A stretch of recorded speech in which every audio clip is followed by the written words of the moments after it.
안녕하세요. 저는 경기도에서 IT 업계에 종사하고 있는 52살 남자입니다. 결혼한 지는 올해로 18년, 아내는 저보다 9살 어립니다. 처음엔 나이 차이도 걱정이었지만 저를 믿고 따라와준 아내 덕에 지금까지 잘 살아왔다고 생각했죠. 우리는 아이 없이 둘이서만 살아왔습니다. 회사 일로 워낙 바빠 신혼 분위기랄 것도 없이 살아왔지만 아내는 크게 불만을 드러내진 않았습니다. 그저 괜찮다고 당신이 열심히 살아줘서 나도 힘이 난다고 말해줬거든요. 그런 아내가 어느 날부터인가 헬스장을 등록하겠다고 말했습니다. 몸이 자꾸 무거워져서 나이 먹기 전에 좀 잡아보려고요. 처음엔 흔한 중년 여성의 다이어트 욕구려니 했습니다. 근데 시간이 지날수록 뭔가 달랐습니다. 아내는 하루도 빠짐없이 헬스장에 갔습니다. 심지어 가게 일도 줄여가면서 운동에 집중하더군요. 운동복도 갈수록 노출 있는 걸로 바뀌었고 화장도 더 진해졌습니다. 그리고 몸이 눈에 띄게 달라지기 시작했습니다. 자기야, 나 어때? 샤워하고 나온 아내가 거울 앞에서 몸을 돌려 보이며 웃었습니다. 몸매가 예전보다 탄탄해졌더군요. 그런데 그 웃음이 저를 보고 웃는 게 아니라 누군가를 떠올리며 웃는 것처럼 느껴졌습니다. 저는 모른 척 웃으며 대답했습니다. 좋네. 열심히 하니까 결과가 보이네. 그날 이후 저는 자주 잠이 깨는 날이 많아졌습니다. 컴퓨터 앞에 앉아 일하다가도 자꾸 마음이 불편하고 아내가 운동하러 나간 시간 이상하게 불안해지더군요. 결정적인 건 어느 날 아내가 운동복 바지 주머니에 휴대폰을 두고 간 날이었습니다. 진동이 울려서 잠깐 화면을 봤는데 무리하지 말고 오늘은 가볍게 스트레칭만 하자. 힘들면 안 돼. 이라는 문자가 톡으로 와 있었습니다. 이름은 정코치. 처음 보는 이름이었죠. 저는 헬스장 이름을 기억해뒀습니다. 집 근처 상가 4층에 위치한 소규모 PT 전문 헬스장이었습니다. 그날 밤 저는 몰래 그 헬스장 인스타그램 계정을 검색했습니다. 회원들 운동 모습이 올라오는 게시판에 아내의 뒷모습이 보였습니다. 트레이너가 자세를 교정해주는 장면이었죠. 그런데 다른 회원들과는 다르게 자세한 설명 없이 터치가 많고 아내는 매번 미소를 머금고 있었습니다. 운동인데 왜 저렇게 웃지? 그 뒤로도 저는 몇 개월치 사진을 뒤졌습니다. 자주 나왔습니다. 그 트레이너랑 함께 있는 장면이. 그리고 어느 날 저는 결심했습니다. 한번 직접 가보자. 그날 아내는 평소처럼 운동 다녀올게 하며 나갔고 저는 조금 늦게 차를 몰고 헬스장 근처에 도착했습니다. 주차장에서 헬스장 4층 입구가 보이는 각도에 차를 세우고 한참을 기다렸습니다. 약 1시간 뒤 운동을 마치고 내려온 아내는 그 트레이너와 함께였습니다. 그리고 주차장 한편에서 트레이너가 아내의 머리를 쓰다듬었습니다. 아내는 팔을 살짝 잡으며 나중에 연락할게 라고 말하더군요. 그 장면을 본 순간 제 온몸이 굳어버렸습니다. 이건 운동이 아니었습니다. 아내는 분명히 그 남자와 감정이 오가고 있었습니다. 확신이 필요했습니다. 그리고 피할 수 없는 진실을 마주하게 됐죠. 저는 그날 밤 아내에게 아무 말도 하지 않았습니다. 그냥 조용히 침대 옆에 누워 천장을 바라봤습니다. 아내는 샤워를 마치고 평소처럼 말했습니다. 오늘 운동 진짜 힘들었어. 정코치가 너무 빡세게 시켜. 정코치. 그 이름이 가슴속을 후벼 팠습니다. 전혀 죄의식 없는 얼굴. 그 얼굴을 보면서 저는 되려 차분해졌습니다. 그래. 이제 진짜 확인하자. 다음 날부터 저는 준비했습니다. 직장 연차를 내고 헬스장 주변 상가에 있는 카페에서 하루 종일 지켜봤습니다. CCTV는 없었지만 입구에 서 있으면 누가 오가는지 확인할 수 있었거든요. 며칠간은 별일 없었습니다. 그냥 운동 왔다 갔다 하는 일상처럼 보였죠. 하지만 그 주 금요일, 운동을 마친 아내는 트레이너와 함께 나가더니 근처 골목 안쪽 가게로 들어갔습니다. 작은 횟집이었습니다. 약 1시간 반 정도 지나서야 두 사람은 나왔고 그 순간 트레이너가 아내의 손을 가볍게 잡더니 웃으며 손등에 입을 맞추는 게 보였습니다. 저는 핸드폰으로 사진을 찍었습니다. 줌으로 당긴 사진 속에 아내의 표정은 설렘으로 가득 차 있었습니다. 그날 밤 저는 사진을 인쇄해서 봉투에 담았습니다.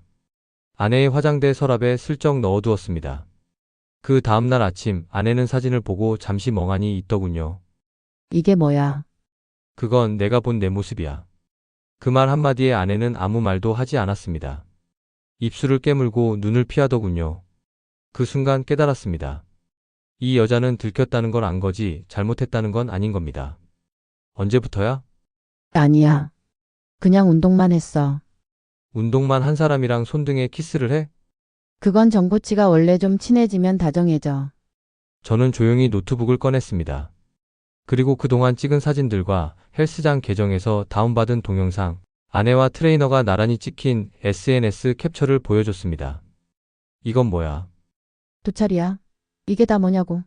그제야 아내는 화를 내기 시작했습니다. 들켰다는 감정에서 나도 피해자처럼 포장하려 했죠.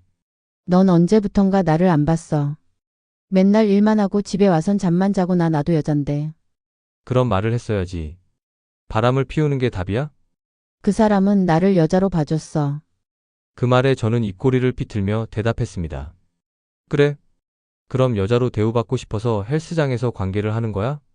아내는 그 자리에서 머리를 감싸쥐고 울기 시작했습니다. 저는 더 이상 말하지 않았습니다. 그날 밤, 저는 짐을 싸서 나왔습니다. 이건 일시적인 갈등이 아니었습니다. 완전한 배신이었습니다. 사랑을 가장한 욕망, 그 끝은 집을 나온 저는 바로 법무법인을 찾았습니다. 변호사는 조용히 제 말을 듣더니 고개를 끄덕였습니다. 증거 충분합니다. 부정행위, 위자료 청구 가능해요. 합의 이혼은 힘들 것 같네요. 상대방이 본인 잘못을 인지 못하고 있으면 소송으로 가야죠. 전 모든 증거 자료를 정리해 건넸습니다. 헬스장 계정 로그인 기록, 사진, SNS 캡처, 문자 내용까지. 변호사는 흠칫 놀랐습니다. 이 정도면 불륜 입증은 문제 없습니다. 저는 더 확실히 하고 싶었습니다. 정 코치에 대해 더 알아보기로 했습니다. 그리고 깜짝 놀랄 만한 사실을 알게 됐죠. 그는 이미 2차례 불륜으로 고소당한 전력이 있었고 피해 여성 중 한 명은 임신까지 했지만 정 코치는 내 아이 아니라며 끝내 책임지지 않았다는 말까지 들었습니다. 이런 인간한테 내 아내가 분노가 끓어올랐습니다. 저는 그 정보를 모두 정리해 이혼소장에 포함시켰습니다. 불륜 상대의 반복적인 행위, 사회적 해악 요소로 강조하며 위자료를 아내와 정 코치 공동으로 청구했습니다. 그리고 조용히 아내의 직장 인사부에 혼인관계 파탄 관련 민원을 접수했습니다. 아내는 공기업에서 근무 중이었고 품위유지 의무 위반이 심각한 사안이었습니다. 며칠 뒤 아내에게 전화가 왔습니다. 회사에 민원 넣었어. 그건 내가 넣은 게 아니야. 내가 낸 건 소송 서류뿐이야. 아, 그리고 정코치 전력 포함해서 언론 제보 들어갔을 거야. 미쳤어. 당신 진짜 미친 거야. 아니, 미친 게 아니라 이건 정신 차린 사람이 한 거야. 아내는 결국 회사에서 인사징계위원회에 회부됐고 정직 3개월 처분을 받았습니다. 정코치는 더 심했습니다. 그가 다니던 피트니스 체인은 내부 지침상 불륜 고소 이력자는 채용 불가 대상이었죠. 즉시 해고. 그의 사진은 미투 블랙리스트에까지 올라가 있었습니다. 그리고 한동안 연락이 없던 아내는 저에게 편지를 보냈습니다. 손으로 꾹꾹 눌러 쓴 글씨. 당신에게 너무 미안합니다. 당신은 늘 나를 위해 애써줬고 나는 그걸 당연하게만 여겼어요. 나를 여자라고 느끼게 해준 사람이라 착각했어요. 하지만 그 사람은 날 그냥 소비했을 뿐이더군요. 편지를 다 읽은 뒤 저는 아무 말도 없이 찢었습니다. 그리고 변호사에게 통보했습니다. 합의 없어요. 판결까지 갑시다. 끝까지 가서 세상에 알려줘야죠. 감정에 휘둘려도 책임은 져야 한다는 걸. 진실은 언젠가 스스로 걸어 나옵니다. 법정안. 저는 양복을 단정히 입고 판사 앞에 섰습니다. 아내는 아무 말도 못하고 고개만 숙이고 있었습니다. 그 옆에는 정코치, 앞불사아니 정재혁 씨가 앉아 있었죠. 부끄러운 줄도 모른 채 다소 당당하게 보이더군요. 하지만 제 변호사가 제시한 정코치의 과거 불륜 소송 기록, 성희롱 민원, 피해자 진술서, 그리고 아내와 정코치가 찍힌 다정한 헬스장 사진들이 차례로 법정에 공개되자 그의 표정도 점점 무너졌습니다. 결국 판결은 이렇게 내려졌습니다. 원고는 피고, 부부생활 파탄에 명백한 책임이 없으며 피고는 위자료 3천만 원을 지급할 것. 불륜 상대자 정재형 역시 2천만 원 공동 책임을 진다.